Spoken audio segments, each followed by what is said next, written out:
لوگو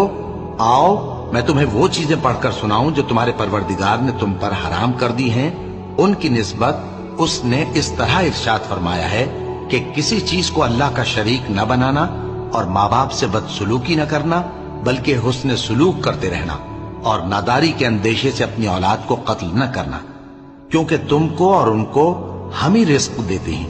اور بے حیائی کے کام ظاہر ہوں یا پوشیدہ ان کے پاس نہ پھٹکنا، اور کسی شخص کو جس کے قتل کو اللہ نے حرام کر دیا ہے قتل نہ کرنا مگر جائز طور پر، یعنی جس کا شریعت حکم دے۔ ان باتوں کی وہ تمہیں تاکید کرتا ہے تاکہ تم سمجھو، اور یتیم کے مال کے پاس بھی نہ جانا مگر ایسے طریق سے کہ بہت ہی پسندیدہ ہو، یہاں تک کہ وہ جوانی کو پہنچ جائے، اور ناپ اور تول انصاف کے ساتھ پوری پوری کیا کرو۔ ہم کسی کو ذمہ دار نہیں بناتے مگر اس کی طاقت کے مطابق، اور جب کسی کے